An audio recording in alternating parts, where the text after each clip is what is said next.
Bom, 7h16, estamos aqui no nosso estúdio com o secretário de Segurança Pública do Estado da Bahia, Marcelo Werner. Secretário, seja muito bem-vindo ao nosso programa, muito bom dia. Bom dia, Juliana. Bom dia, Silvana. Um prazer. Bom dia. Prazer estar com vocês aqui e falar um pouco sobre segurança pública, prestar conta à população que nos acompanha agora, falar um pouco também sobre o nosso planejamento para o ano, enfim, como foi nossa Operação Carnaval, todas as nossas ações que a gente vem desenvolvendo na pasta nos próximos semestre, né, no próximo ano. Perfeito. Secretário, a gente conversou, bateu um papo, né, durante o Carnaval, falamos aí de todas as ações, do sucesso que foi o Carnaval, né, dos portais de reconhecimento facial também. Qual o balanço final que o senhor traz aí do Carnaval 2025? Bem, um balanço muito positivo, né? Essa foi a maior operação, falava anteriormente, uma operação de segurança pública de uma só festa, Omesca. Tivemos aí 37 mil policiais e bombeiros empregados. Nós tivemos ao longo desses 47 portais que trabalharam com o sistema de vídeo monitoramento, de reconhecimento facial e de contagem de público, a marca de mais de 11 milhões de pessoas passando pelos portais. Os portais continuam sendo uma ferramenta de suma importância para a gente. 5 mil itens proibidos deixaram de ingressar nos circuitos, é bom a gente destacar isso. Agradecer também a paciência, porque a gente sabe a população às vezes concentra o ingresso nos nossos circuitos. No mesmo horário, né? No mesmo horário, próximo daquela atração, né? E a gente sabe, mas eu acho que isso acabou já enraizado na cultura, entendem a importância do portal para a segurança e a garantia da festa. O vídeo monitoramento foi o maior da história também, foram 1.500 câmeras espalhadas nos circuitos. Isso ajudou não só na contagem de público, mas em especial também na segurança como um todo. E a gente destaca alguns pontos em relação a isso. 55 pessoas que estavam procuradas pela justiça foram alcançadas ao longo desses dias. Pessoas que estavam à mercê, na sua maioria ali, tinham praticado crimes de homicídio, de tráfico de drogas, enfim, que deixaram de estar nos nossos circuitos e poderiam ali estar cometendo outros delitos.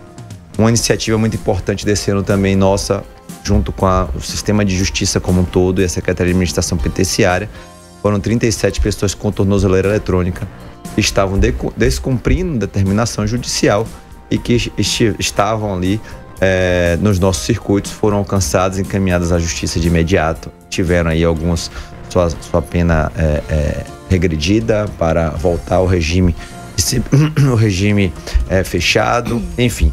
Destacar também, a partir disso tudo, a diminuição dos principais índices criminais, 33% a menos de roubo, isso aí é um número muito elevado, considerando que o ano passado a gente também teve um carnaval muito grande, a gente também teve redução naquela ocasião, lesões corporais também com diminuição, a gente coteja, né, faz aquele confronto com a área da saúde e percebe tanto na área municipal quanto na área estadual a diminuição dos principais ocorrências com gravidade. Então, a gente pode destacar uma operação realmente robusta. É lógico que a gente costuma dizer que a cada dia a gente busca uma melhora, então trouxemos mais tecnologia, trouxemos mais policiais, tivemos um apoio muito grande dos meios de comunicação, dos artistas também. Eu tenho que fazer esse parênteses aqui, muitos artistas paravam, indicavam locais que a gente precisava de socorro do bombeiro, ou indicavam uma situação de confusão e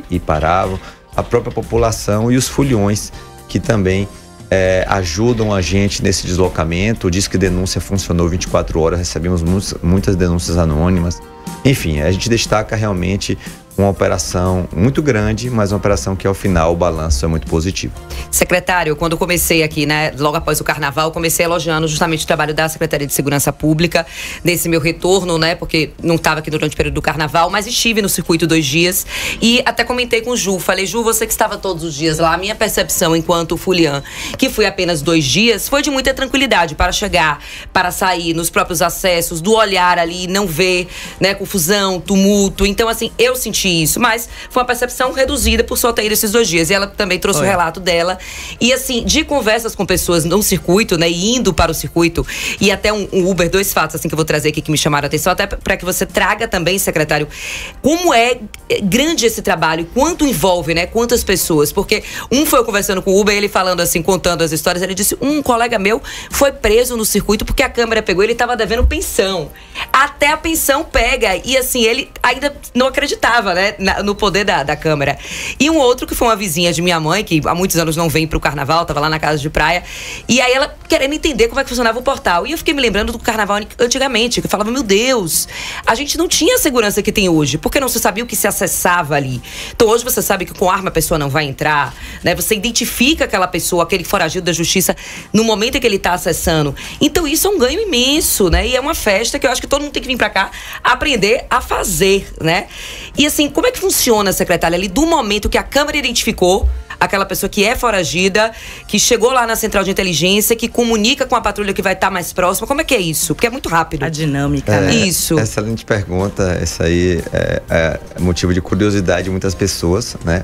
Eu costumo dizer que a tecnologia ajuda, mas existe aí um fator humano que é de suma importância também, que é a busca ativa daquele policial. A gente tem hoje um dos melhores sistemas de tecnologia para a comunicação do mundo, né? E em especial utilizado no nosso carnaval, em Salvador, na região metropolitana, que é um rádio que recebe notificação como se fosse um celular. Ele vai ser idêntico ao celular que está aqui na nossa mesa, e ele recebe uma foto daquela pessoa, né? E aí começa a busca ativa daquela pessoa, né? Então recebe o rosto, recebe as características, e aí cabe à guarnição fazer aquela procura da pessoa para fazer a localização. Realmente, algumas pessoas que deviam pensão foram efetivamente presas, né? As pessoas não entendem a logística e o trabalho que é, por assim dizer, a Operação Carnaval como um todo, que exige, na verdade, não só da segurança. A segurança, mas o ordenamento, na verdade, é um conjunto de esforços. Quando a gente agradece, por isso que eu agradeci a vocês, agradeci a população, os artistas, né? Aos órgãos municipais, estaduais, né? As concessionárias, porque eu lembro bem, a gente começa uma operação no Centro Integrado de Comando e Controle. Ele funciona 24 horas. Ali estão 48 órgãos, né? Não só de polícia, mas órgãos também, concessionárias, inclusive, que estão ali participando. E vou dar um exemplo bem prático. No ano passado, no primeiro dia do carnaval, estourou uma tubulação da Embasa. Não sei se vocês recordam disso. Sim. Ali é uma operação que envolve muita gente. Outros porque órgãos, você envolve primeiro a Embasa, que vai fazer o concessionário de água. Você envolve a Transalvador, que tem que fazer ali o desvio do trânsito. Você envolve as forças de segurança que fazem a comunicação e que tem que entender os reflexos daquilo, que vão fazer com que outras localidades tenham um maior número de pessoas por conta da impossibilidade de acesso àquela região, consequentemente àqueles portais. Ou seja, então, e a integração, eu costumo dizer que é a palavra-chave em relação a isso. A tecnologia tem nos ajudado. Esse ano nós fizemos também o uso de drones, né? Tivemos verdade, os drones. O uso da aeronave, do bombeiro pela primeira vez, da Polícia Militar fazendo o canhão de luz em locais ali de praia, né? Que teriam sido locais que teriam tido ocorrências nos anos anteriores, envolvendo em especial crimes contra o patrimônio, né? A gente faz de tudo, né?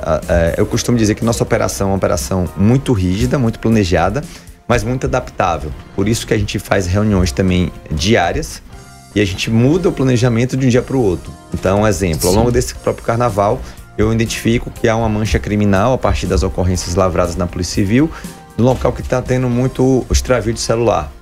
A partir dali, de um dia para o outro, já coloco mais câmeras naquele local, já desloco mais policiamento para aquele local, até mesmo policiamento infiltrado, se for o caso, porque a turma, vamos dizer assim, que parece que está curtindo. Que está curtindo, acompanhando, e aí a gente faz uma abordagem a uma quadrilha especializada, né, que aproveita aquele tumulto ali, aquele aperto para poder fazer o extravio do bem.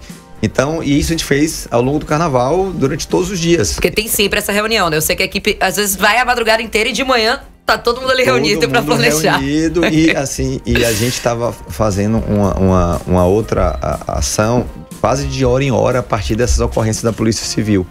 Então a Polícia Civil, inclusive, lançou bem sugestivo o nome, um software, um aplicativo chamado Foguetinho. O que era o Foguetinho? O Foguetinho exatamente encaminhava para as equipes, né, através do rádio que eu falei, né, que parece um celular, a informação de qual local estava tendo mais ocorrência. Isso para poder destacar mais policiamento ostensivo da Polícia Militar e para destacar também o policiamento velado, por assim dizer, da Polícia Civil. E lógico que isso aí gerou frutos com prisões, com redução dos índices que a gente indicou de 33% dos crimes contra o patrimônio. Então, realmente, perceber o quanto a gente é referência.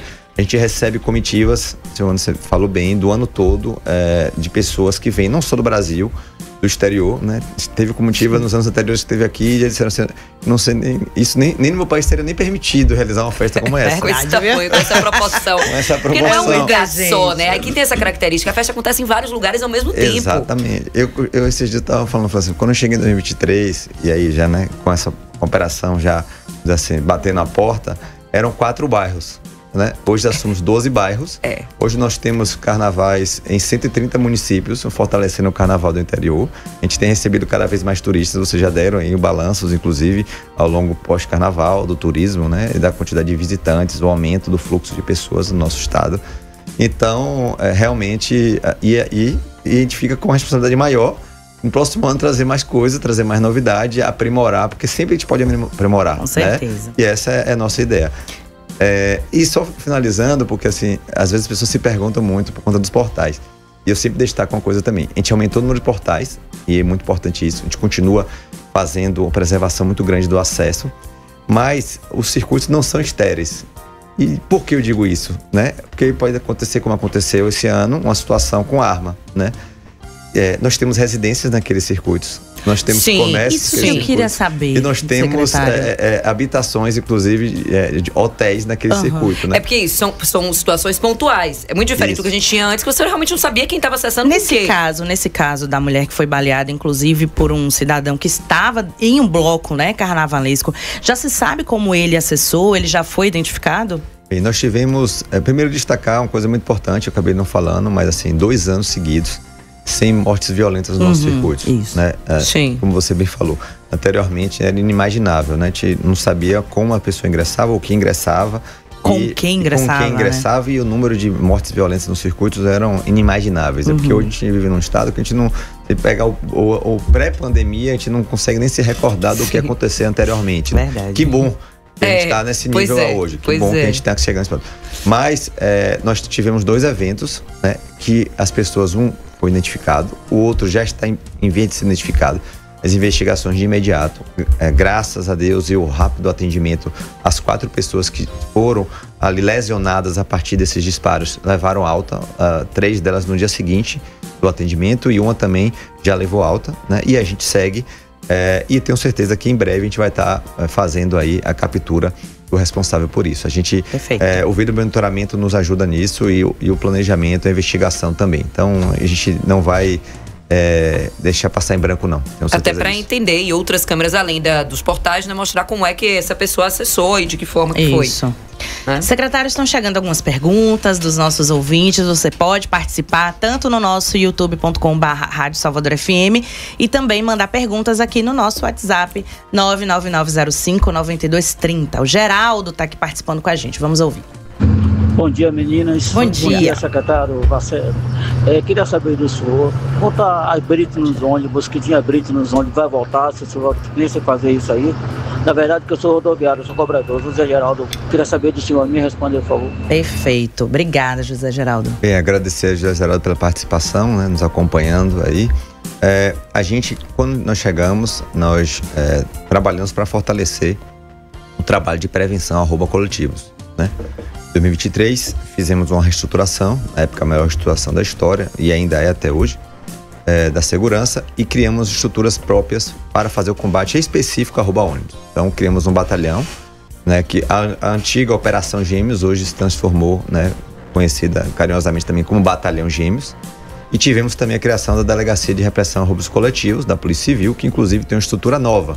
Ficava na estrutura péssima ali na Baixa do Fiscal, né? Acho que vocês lembram bem. E hoje a gente está no complexo ali, Debal, e tem mais 6 unidades da Polícia Civil.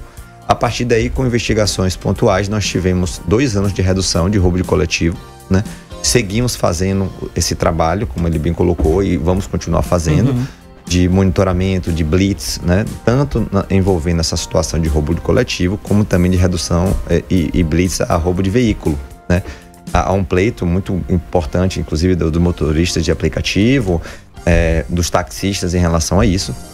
A gente conseguiu 2 anos consecutivos reduzir, e a nossa expectativa é que a gente continue dessa mesma forma, né? Trabalhando, um trabalho muito profícuo e junto dos rodoviários também, né? A gente faz um acompanhamento desde o PEGA, pra vocês terem ideia. Então, acompanhamento, o PEGA, talvez quem nos ouça, né? A gente não lembra. Você não lembra, mas aquele ônibus de manhã que leva todos os motoristas, os cobradores. 3, 4 horas da manhã, exatamente, né? Bem então, cedinho. A gente começa a nossa operação esse horário e roda 24 horas, né? Então, assim, e a gente tem conseguido reduzir. Então, agradeço a pergunta, mas a gente vai continuar trabalhando sim, bem próximo das categorias dos rodoviários das empresas. Muito bem. Tem mais perguntas aqui. Agora é a Eliene. Bom dia, meninas. Bom dia, secretário, tudo bem? Eu queria saber do secretário sobre essa decisão do STF dar poder de polícia aos guardas municipais. Porque nós já sabemos, e houve já algumas situações que eles agiram mesmo antes de ter esse poder arbitrariamente. E aí, agora com esse poder, não seria uma decisão prematura do STF ao risco de que venha outras arbitrariedades acontecer por eles, visto que não tem o mesmo preparo que o militar, a polícia militar? Obrigado. Obrigada, Eliene. Sua opinião, secretário? Bem, agradecer também a Eliene. Em relação à guarda, né? A gente tem trabalhado, desde que chegou na secretaria, e eu falo muito dos 3 Is, né? Integração, inteligência e investimento. A integração, a primeira delas, e a gente entende a importância da guarda para o sistema de defesa social, né, e segurança do município, de forma complementar ali, né? Sem usurpar as atividades da Polícia Militar, sem usurpar as atividades da Polícia Civil, mas fazendo a sua atuação ali. Eu acho que ela pode sim, e soma bastante a gente. Acho também que, e como eu sempre falo em relação a qualquer situação, seja vamos dizer assim, da onde eu sou oriundo, da Polícia Federal, seja da qualquer força, a gente, todo e qualquer tipo de excesso, de abuso, né, de arbitrariedade, tem que ser efetivamente apurado pela sua força correcional, né, orgânica. Então, assim, eu prefiro acreditar numa melhora da capacitação da guarda, eu prefiro acreditar que a grande maioria dos guardas, né, e o que eu te vejo diariamente são pessoas que estão sim envolvidos dentro da atividade de segurança, estão aí aptos.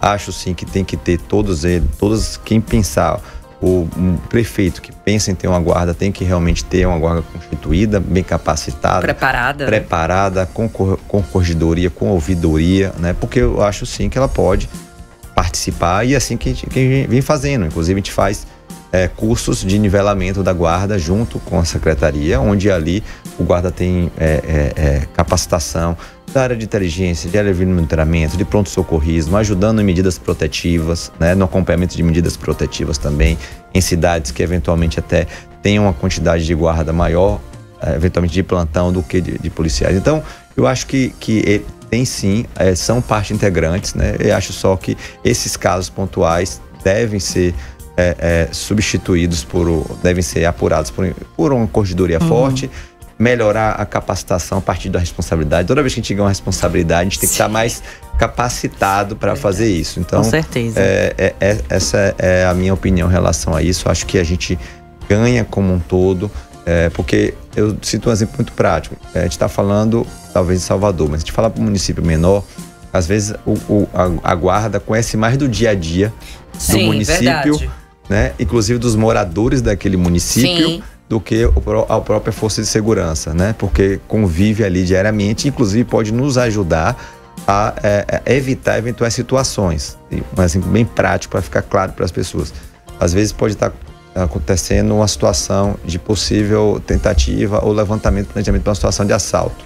A guarda sabe naquele dia de feira, aquele carro frequenta ou não frequenta, aquela pessoa é dali ou não é dali, né? Ele sabe a rotina daquilo e pode ajudar, inclusive, informando aquilo à polícia para fazer uma abordagem e evitar. Então, entenda a perspectiva do o quanto isso pode ser. Mas, lógico, eles bem capacitados, bem orientados, como eu tenho visto e tem sido feito ultimamente pelas forças de segurança. No caso da Guarda Municipal de Salvador, já existe esse trabalho integrado entre a Guarda Municipal e a Polícia Militar? Sim, a gente trabalha, né? Assim, é de suma importância. A gente tem trabalhado conjuntamente, agora no Carnaval, né? No Centro Integrado que eu citei anteriormente, há centro da Guarda, que tem uma relação muito sadia de respeito em relação a isso. Em outras localidades, como o próprio Centro Histórico de Salvador, né? A gente tem que fazer uso racional dos meios. Eu acho que isso é a mensagem mais importante que a gente tem. A gente ocupar ali na mesma esquina 2, 3 forças, quando a gente pode fazer uma ampliação, sentar na mesa e falar, eu cuido desse quadrado, você cuida daquele quadrado. Quando você sai desse quadrado, eu cubro o seu quadrado e você cobre o meu quadrado. Enfim, em forma bem objetiva, a gente juntos conseguimos fazer uma cobertura maior. Então, e deixar a política de lado nesse momento, né, secretário? Cada um fazendo o seu trabalho, faz direitinho. Né? Interesse de todos nós. E assim, também as pessoas precisam entender, né? Até falamos aqui recente de um caso que houve com a Guarda Municipal. Não é porque um errou que toda uma categoria erra. Porque isso acontece, gente. Acontece com a polícia, policial civil, militar, Guarda Municipal, jornalista, médico, advogado, que um erra e aí toda uma categoria é penalizada por conta do erro de um, né? Então também a gente precisa separar essas coisas, até porque é uma categoria imensa que tá trabalhando todos os dias na rua, né? E aí um foi lá e errou, você não pode dizer que todos estão errando também, né? Perfeitamente. Então é importante também estar atento a isso, né? Tem mais perguntas chegando, né? Tem mais ali, tem mais uma aqui, do Antônio. Alô, meninas, bom dia, tudo bem? Bom dia. Estamos bem seguros hoje. Eu gostaria de perguntar aí ao secretário na oportunidade aí, saber, porque eu sei que os policiais têm o direito ao descanso, que tem que ser, né, o serviço árduo, mas por que não montar uma equipe aí de madrugada, que a gente que sai para rodar de manhã cedo, a gente não vê policiais na rua, né, 3 e pouca da manhã, 4 horas da manhã. Pra ser sincero, eu só vejo policial no Pelourinho. Um ali naquela base móvel ali da Praça Castro Alves e outro lá na Praça da Sé. Mas, que não, claro, não vai deixar os policiais expostos, mas pelo menos as 2 viaturas em ponto estratégico, paralela, esses lugares aí, né?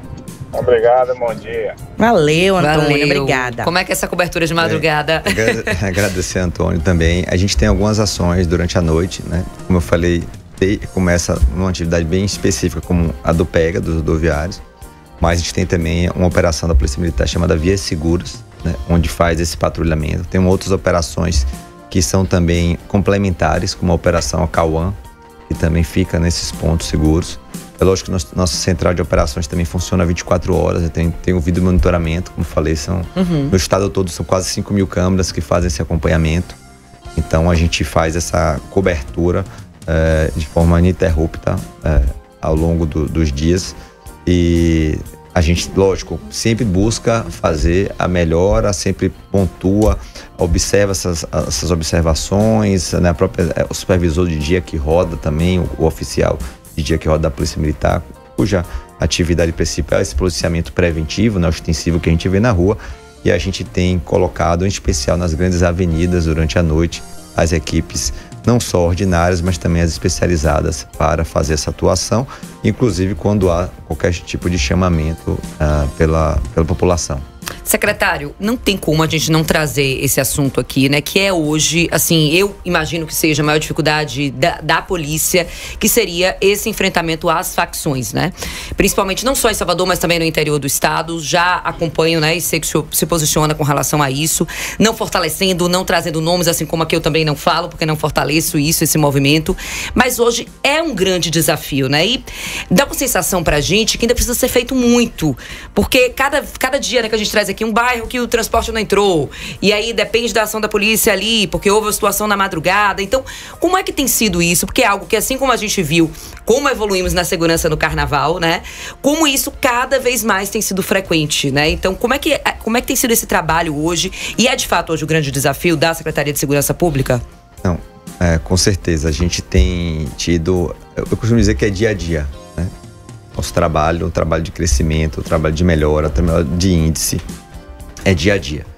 A gente, ao longo desses 2 anos, diminuímos 2 anos consecutivos os mortes violentas no nosso estado, né? 6% no primeiro ano e 8% no último ano. Estamos agora fechando os primeiros 2 meses com quase 10% de redução também das mortes violentas. Redução dos principais índices criminais, falei anteriormente, roubo a ônibus, patrimônio, mas é dia a dia, porque a partir de 2022, com a associação das facções do eixo do Sudeste com as facções regionais, né, locais, a gente vê uma mudança totalmente de paradigma em relação à violência, à beligerância, em relação à demonstração de arma de fogo, à crueldade, inclusive o que eu poderia destacar como uma política do terror. Isso. Né? Uma política do terror que é aplicada pelas facções. Logicamente, a gente vem fazendo esse enfrentamento, né? Nós não podemos deixar de fazer esse enfrentamento. Continuaremos fazendo. Fruto disso, além dos índices que eu falei, nós tivemos recordes de apreensões de arma de fogo durante 2 anos consecutivos, inclusive armas de grosso calibre. No primeiro ano, 2023, fechamos com 55 armas fuzis, no ano passado 86.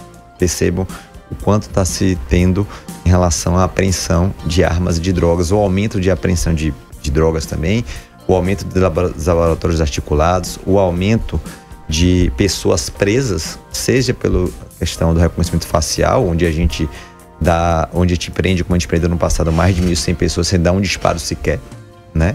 É um outro viés do reconhecimento facial que a gente não percebe, mas também entendendo que a gente tem outras ações para serem feitas em relação da segurança que a gente não está deixando de fazer. Então, investimentos, sim, são necessários. Aumento de efetivo, foram mais de 6 mil novos profissionais de segurança pública. Esse ano vamos receber mais 3 mil, temos mais 2 mil aí, policiais em formação. Tivemos melhoras em relação às investigações, né, com fortalecimento da Polícia Judiciária, com fortalecimento da criminalística. A gente tem que fortalecer a investigação como um todo, para não só capturar lideranças, mas também fazer o asfixiamento financeiro dessas organizações. Não adianta a gente também só ficar prendendo, a gente precisa realmente sequestrar bem. Hoje é muito mais com a parte de inteligência, essa questão relacionada a facções, do que de fato operacional? Muito mais de inteligência, mas lógico, muitas ações também operacionais direcionadas pela inteligência, ações pontuais que têm que ser realizadas, né? E que inclusive geram enfrentamento a partir da forma que as forças de segurança são recebidas em relação a isso. Então, como tivemos em Cosme de Farias, essa situação recente, né? Das 12 mortes. Em Fazenda Coutos. Fazenda Coutos, perdão. Então, a gente trabalha de forma pontual, né? A gente precisa fazer esse trabalho. É lógico que eu costumo dizer, polícia é segurança pública, mas segurança pública não é só polícia. Para aqueles que nos ouvem agora, tem que entender a consciência, e eu sempre costumo dizer isso. A nossa parte, a polícia está sendo preparada, vai continuar fazendo. Mas nós temos outros institutos tão importantes quanto os que começam na nossa casa. Né? Nossa família, né? A religião, seja ela qual for, né? A educação, né? A oportunidade, tudo isso são políticas internas, políticas públicas. Então, e o terceiro eixo. Então, essa parte a gente vem tratando, inclusive, através do programa Bahia pela Paz, que entende a segurança pública engajado ao sistema de justiça, engajado às outras secretarias que são de suma importância para que a gente possa mudar esse paradigma. Mas, além disso, existe também a questão do legislativo, né? Do legislativo em especial, da nossa legislação. Eu falo muito sobre isso, né? Por quê? E não é acusando ninguém, ao contrário. Aqui dentro da Bahia nós temos uma ótima relação com o Ministério Público, com o Tribunal de Justiça. Não é apontar para ninguém, mas é apontar, sim, para o Legislativo Nacional e entender que nós temos um índice de reincidência muito grande. Nós temos um Estado brasileiro com mais de 50 mil mortes violentas ano. Né? E nós temos um rito, que é o rito do Tribunal de Júri, remonta a 1940, né? 1900 e bolinha, por assim dizer, como a gente fala popularmente, que hoje não tem mais, não consegue avançar a partir da nossa perspectiva de morte violenta. A sensação, eu costumo dizer, para que nós possamos, os 3 isso funcionem, né? Integração, inteligência e investimento, eu tenho que afastar, que é esse, o da impunidade. E a gente tem um número ainda muito grande de reincidência criminal no nosso estado. mas não só no nosso estado, no Brasil. Esse é um panorama que eu divido com os secretários de Segurança Pública no Conselho e que a gente tem trazido isso muito ao Ministério da Justiça, mostrando e trazendo ao Legislativo, mostrando sim, a pessoa que sai para matar e mata, ela tem que ter um julgamento rápido, célere, né, e exemplar, sim, para evitar que outras pessoas façam isso, né? Exato. A gente continua, e eu não posso deixar de falar aqui, me perdoe, a gente continua hoje, começando a semana, lamentando a morte de um colega. Sim, falamos sobre que isso. Que foi brutalmente assassinado, né? De forma, enfim, vil, ardil, covarde, né? Por uma pessoa que se chegou ao culpado, mas que tinha reincidência criminal, né? E que saiu para matar como tivesse saído para andar de bicicleta.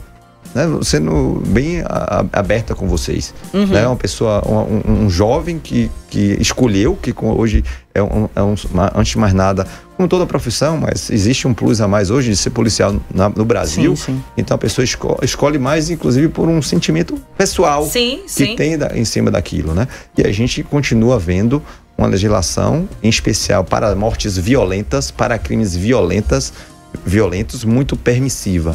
Eu gostaria, e eu provoco muito em relação a isso, para que isso toque na consciência do legislador, para que a gente possa efetivamente ter uma ação mais enérgica, evitando outras situações como essa, né, e que assolam o país como um todo, não é só Bahia. Mas, enfim, talvez até um desabafo meu em relação a isso, porque é uma coisa que aquela sensação me incomoda, né? De enxugar gelo, né, secretário? Assim, a gente também sente. A polícia prende, a justiça solta, falando claramente, né? Que o secretário não pode trazer nesse formato, mas é uma sensação que dá muitas vezes. Porque essa reincidência, eu me desculpo, eu não acredito que vai se transformar um estuprador em ex-estuprador, né? Tem crimes que aquilo ali não tem jeito, é aquilo ali, ele vai repetir aquilo. Não tem como. Então, assim, sabe, me desculpe os direitos humanos, mas tem coisas que não tem jeito e é isso. A justiça tem que ser célere nesses casos. Com certeza. Então, como eu disse, é um pouco, talvez até em tom de desabafo, mas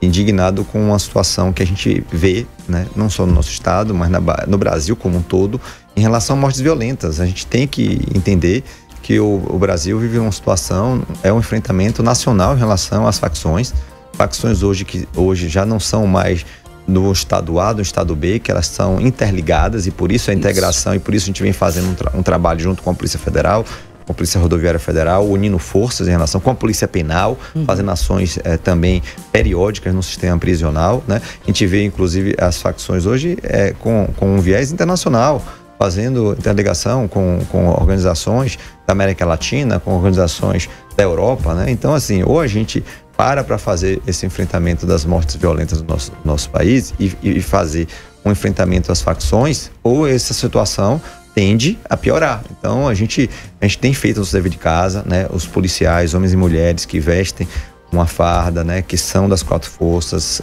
enfim, estaduais ou federais, são comprometidos, né? Lógico, como você citou anteriormente, como categoria, pode acontecer um outro e se acontecer, tem que ser punido, tem que cortar na própria carne. Isso é fato também. Eu sempre disse isso, o pessoal sabe o meu posicionamento em relação a isso, mas a grande maioria são pessoas que estão sim e continuarão fazendo tudo que tem ao seu alcance para proteger e defender a população. Secretário, deixa eu puxar uma situação que aconteceu aqui no último domingo, né? E eu queria a sua opinião também, porque a gente está vendo atores, né, amadores aí, inclusive, reproduzindo situações de tráfico de drogas com armas falsas. E no último domingo, inclusive, 2 atores foram baleados. Não houve essa comunicação com a CIPM do local. Quero saber qual a sua opinião sobre isso, né? De pessoas reproduzindo, já basta o que a gente vive. E ainda grupos reproduzindo, né, situações como o tráfico de drogas e uso de armas de fogo. Bem, essa situação que aconteceu no último domingo, primeiro, como você bem falou, chama muita atenção. Como é que você vai fazer uma reprodução, né? Que seja para um filme, que seja uma atividade cultural, não estou nem questionando em relação a isso, não vou entrar nesse mérito, mas sem fazer a devida e prévia comunicação, né, para as forças de segurança, para a prefeitura, né? Se colocando ali numa situação, numa área que há histórico de conflito, né? Numa posição onde as armas eram totalmente simuladas, não tinham, porque a arma de airsoft ela tem uma ponta laranja na frente, né? Que identifica aquela arma como sendo uma arma de airsoft, uma arma que não é uma arma de fogo. Se a pessoa tira aquilo ali, caracteriza muito mais para a pessoa que está à distância se tratar de uma arma de fogo. E aí faz com que haja o acionamento através do Disque Denúncia, através do 190, através do 91, de movimentação de pessoas portando arma de fogo. Sim. A polícia vai chegar naquela situação, numa área que tem um histórico de violência, né, em relação à população, em relação ao enfrentamento entre facções, e logicamente vai apurar aquela situação, porque a polícia também não pode se imiscuir de ir lá ao local, fazer a apuração. Não tem como checar antes, né? Até lá. Quando chega ao local, realmente percebe a movimentação com diversas pessoas fazendo o porte de arma de fogo, né? Assim, o que parecia, né? arma de fogo, até porque não havia nada na arma que identificasse aquela arma como sendo uma arma que não era simulada, de verdade, exatamente, simulada. que seria o airsoft ou algo parecido, né? Então, assim, houve um total falta de zelo, assim, pelo mínimo de zelo, em relação ao mínimo de comunicação, porque a própria força de segurança poderia fazer o apoio naquela situação, né? Naquela área ali, para poder explicar à população, fazer um aviso, uma nota de comunicação de que ia ser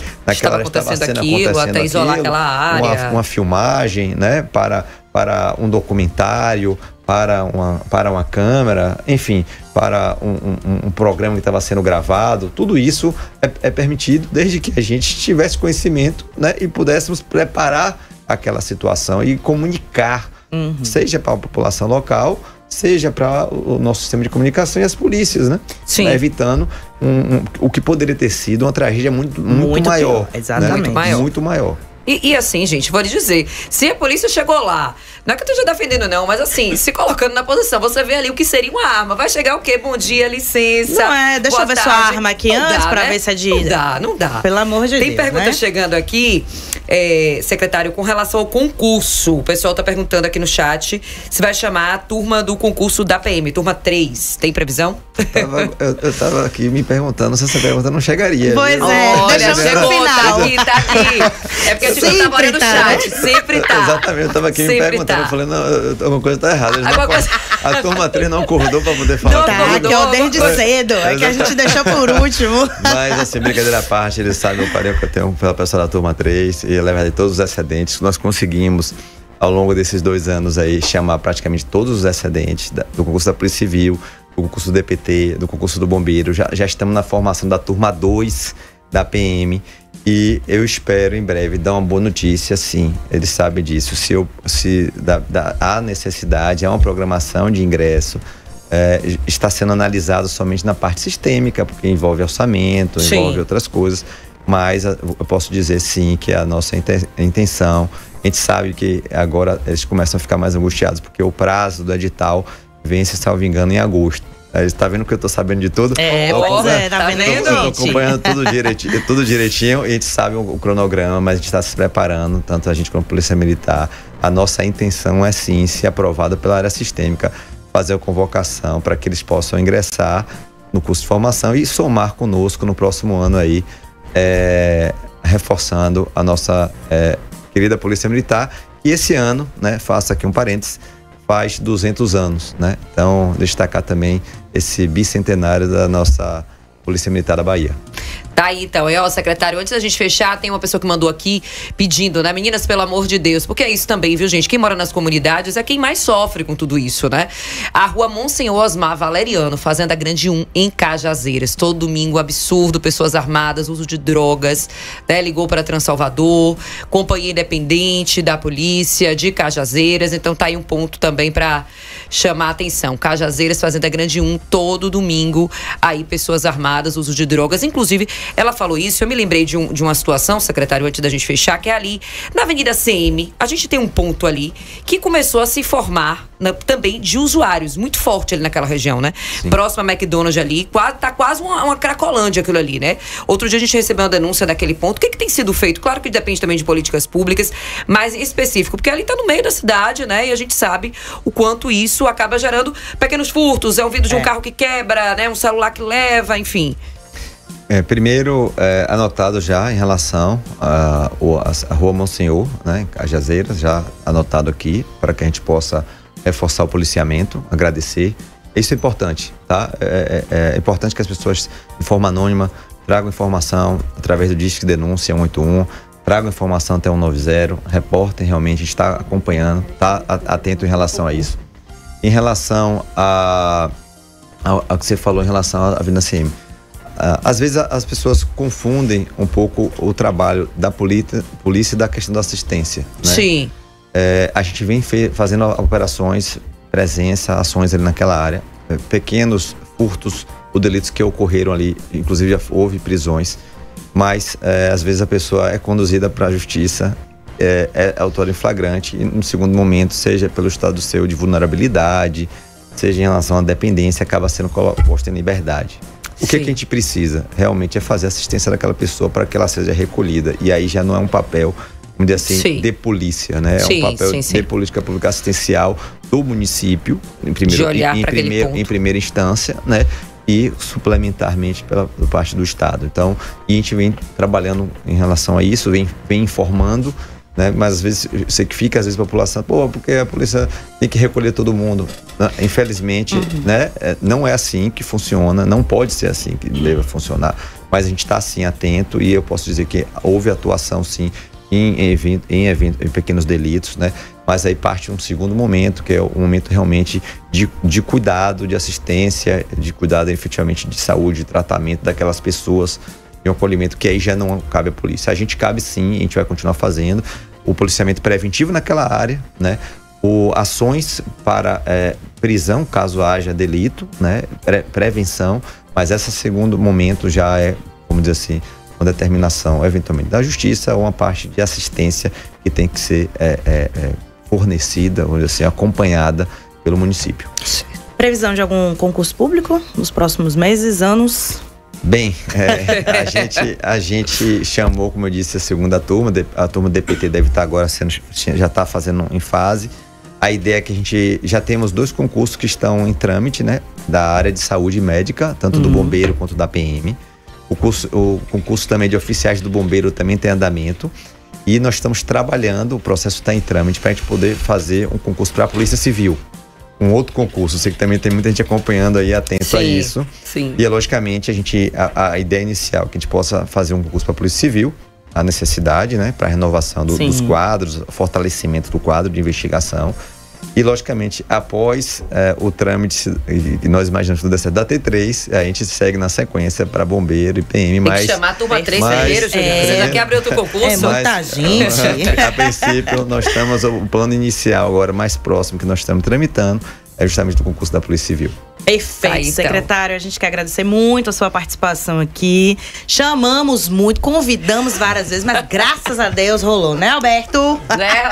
Chega, tá rindo ali, ó. Bichinho. Não demore mais tanto tempo pra vir, não, viu, secretário? Por favor. Bem, Alberto já tá no aviso prévio, depois dessa, né?